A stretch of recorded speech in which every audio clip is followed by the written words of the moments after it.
그건 아니었던 것 같아. 이게 그 철학을 원래 가지고 있었던 사람들이 모여야 네. 이게 일어날 수 있는 일이지. 네. 이 철학을 심어준다? 이거는 정말 너무 교만한 생각? 할 수 있는 거였구나라고 생각하기까지도 굉장히 시간이 오래 걸렸던 거지. 그런 통합적으로 생각을 할 수도 있어야 되고 그거를 하나의 포인트로 잡고 갈 수도 있어야 되는데 그렇죠. 그게 중요한 포인트를 그쵸. 놓치고 갈 수가 있고. 네, 또. 전체를 생각하다 보면 또 어느새 어느 한 곳에 또 꽂혀가지고 엉뚱한 결론을 내기도 하는데 맞아. 그런 면에서 대표님이 되게 중심을 잡고 잘 가시다 보니까 이게 좀 많이 완성되지 않았나. 그러니까 이제 그런 부분들에 대해서 나도 끊임없이 그러니까 주변의 피드백이 필요한 거예요. 그러니까 이게 나 혼자서 했던 어떤 연구의 결과나 어떤 내가 혼자 해보고 실현을 했던 거라면 굉장히 이거는 오류가 많았을 것 같아요. 근데 그게 아니라 내가 이렇게 생각을 하는데 이 사람은 또 다른 생각을 하고 뭔가 새로운 생각이 계속 나오면서 뭐 이걸 이렇게 어려워한다고?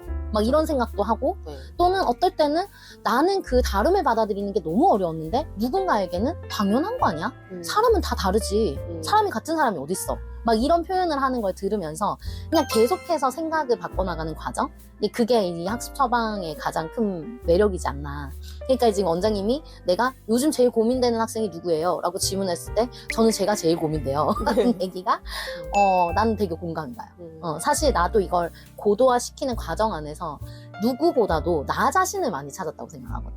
저도 그래요. 저도 그렇고 그리고 이게 정말 이 학습 처방이라는 걸 하면서 제가 생각이 많이 달라지는 게 정말 저한테 도움이 많이 됐고 이게 학습 처방을 할 수 있었던 것도 사실은 이 아이가 어떤 생각을 하는지 궁금해하고 그 아이의 정말 근본적인 어떤 그렇지. 네, 그런 모든 것들이 궁금하고 그걸 해결해주고 싶은 마음 그게 있었기 때문에 이게 점점 고도화될 수도 있었고 맞죠. 그 진심 없이는 할 수 없는 일인 것 같아요. 네, 솔직하게 요즘 말씀을 드리고 있는 게 우리 시스템을 통해서 뭔가 그냥 단순히 가벼워지겠다. 이런 분들은 맞진 않는 것 같아요. 그죠, 맞아요. 이게 당연히 그 시스템 안에는 이걸 시스템화함으로 인해서 여러 가지들의 문제점을 잡아서 한 가지 방향으로만 가고자 하는 교육의 방향을 정돈하려고 하는 목적이 가장 컸어요. 근데 그 안에 심겨져 있었던 핵심이 너무나도 강력하고 깊이가 있었기 때문에 이거는 진짜 이 깊이와 진심이 있지 않으면 어렵다라는 게 지금 우리의 최종적인 결론? 그래서 그렇게 결론을 내리다 보니까 오히려 그 진심이 있으신 분들이 더 잘 보이게 되고 그리고 이제 어제 왔다 가셨던 그 원장님 같은 경우에도 와 나는 진짜 거의 수학, 입시 뭐 모든 그 공부에 대한 토탈적인 거의 완벽에 가까운 학습 처방을 구현하시는 분이 아닌가라고 생각을 했어요. 근데 그 원장님도 이 학습 처방에 대한 구현을 명확하게 이렇게 단을 나누고 예를 들면 우리가 지금 디컴 앱을 쓰는 것처럼 이렇게 더 고도화를 하고 하는 어떤 도구적인 것, 시스템적인 것만 갖추면 그냥 너무 모든 걸 그냥 지금 그대로 하시면 되는 그런 원장님이었다고 나는 생각이 들거든.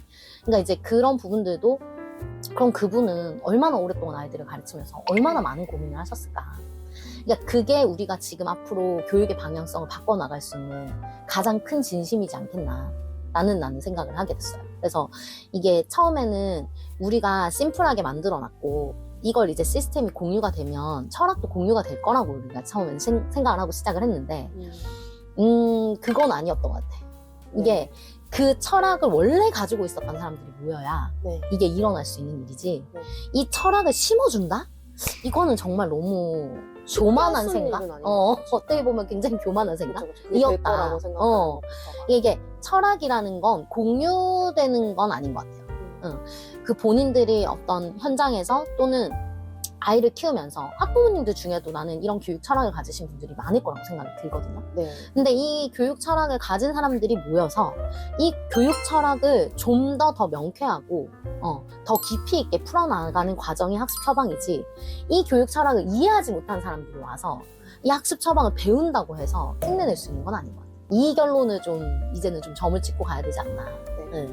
쉬운 일도 아니고 정말 복잡한 일이고 진짜 어려운 일인데 귀찮고 힘든 일 어쩌면 그리고 정말 많은 시간이 필요하고 많은 고민이 필요한 일이기 때문에 그렇게 힘든 거를 조금 어떻게 좀 줄여볼 수 있지 않을까? 뭐 그런 면에서라면은 시스템적으로 우리가 품을 팔아야 됐던 부분들을 많이 줄여준 건 있지만 그렇다고 해서 다른 일반적으로 그 무게가 가벼워지는 건 그쵸, 아니고. 그쵸, 네. 그걸 그건 많이 생각해야 되는 거예요. 네. 그러니까 예를 들면 이런 거예요. 내가 18년 전에 이 개별 수업을 하면서 아니 자기 걸 하면 되는데 왜 자꾸 옆에 애를 보지?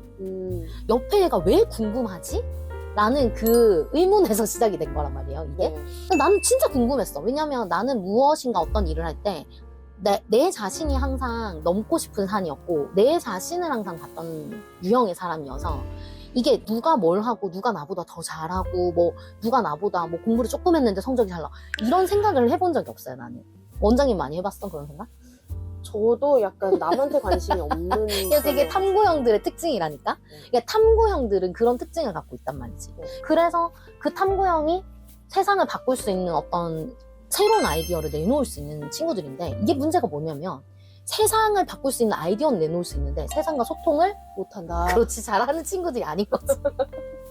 그러니까 나는 그 소통을 하기 위해서 배웠어야 했어요. 왜 다른 사람은 다른 생각을 하지? 왜 이 아이는 자기가 하는 걸 끝내고 집에 가면 될 것을 자기가 할 것도 안 하면서 왜 그렇게 쟤는 왜 조금 하냐, 쟤는 왜 저렇게 쉬운 걸 하냐, 나만 왜 어려운 걸 하냐, 그 얘기하는 시간에 하겠다. 그렇지 않아? 그게 난 너무 궁금했던 거야. 그러니까 이제 이 아이들에 대해서 궁금증이 딱 생기는 순간 나는 그 궁금증을 꼭 풀어내야 되거든요. 그러니까 그 궁금증 자체가 없는 사람이라면, 그죠? 궁금하지 않을 수 있잖아. 예를 들면 얘가 왜 이런 생각을 하지? 얘는 왜 이게 어렵지? 얘는 어떤 부분들을 어떻게 하면 얘가 좀 더 나아질 수 있지? 라는 그 궁금증은 결국 난 진심이라고 봐요. 네. 진심에서 시작이 되는 거예요. 네. 근데 그 진심이 아이를 향한 정말 열정과 진심과 궁금한 호기심 이런 게 없는 사람이라면 어떻게 사고를 하냐면 가르치면서도 이런 생각을 하는 거지. 난 잘 가르쳐줬고 네가 그걸 모르는 건 너의 문제고 야 다시 들어봐봐 내가 한 번 더 설명해 줄 테니까 뭐 이런 이제 얘기가 나오게 되는 거죠. 근데 궁금한 사람들은 어떤 게 어려웠어? 선생님이 어떻게 설명하는 게 이해가 갔어? 아니면 어떤 거는 좀 이해가 안 갔어? 라는 게 궁금증이거든. 그러니까 질문 자체가 다르죠. 그러니까 질문을 한다는 거는 상대와 소통을 하기 위해서 하는 게 질문이어야 하는 건데 네. 소통보다는 나는 잘 가르치는 선생님이고 나는 굉장히 뭐 학벌도 좋고 나는 내가 수학도 잘했고 근데 내가 이렇게 잘 가르치는 내가 너한테 알려줬는데 너는 그게 왜 어렵다는 거야? 너 내 말 똑바로 안 들었지? 똑바로 집중해서 들어봐. 다시 들어봐. 내가 한 번 더 설명할 거야. 뭐 이렇게 이제 나가는 거지. 그러니까 이런 사고를 가지고 계신 분들이 할 수 있는 일은 아니다, 절대. 그런 사고를 가지고 계셨던 분들한테 내가 그렇게 하시는 것보다는 아이한테 좀 더 맞춰주세요. 아이의 입장에서는 그게 어려울 수도 있습니다. 뭐 이렇게 얘기를 해봤자 이게 무슨 의미가 있냐. 우리가 그걸 몇 달 동안 지금 하면서 좀 많이 느끼지 않았나.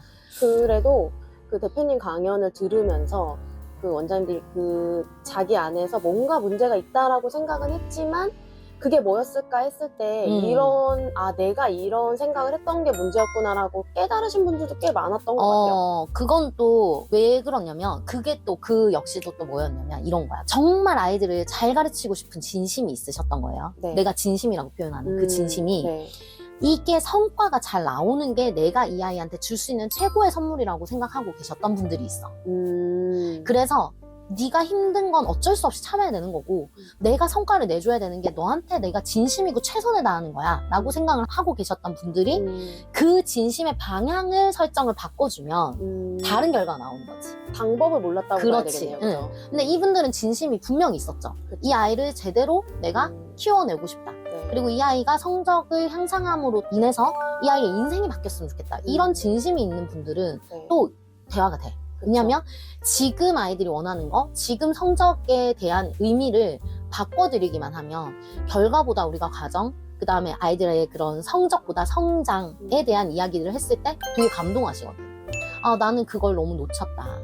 내가 그래서 자꾸 잘하는 아이들만 우리 학원에 남고 안 되는 아이들은 자꾸 나가는 상황이 생기는데 그 나가서 속 시원한 게 아니야, 그분들은. 나가서 너무 안타까운 거지. 미안하고.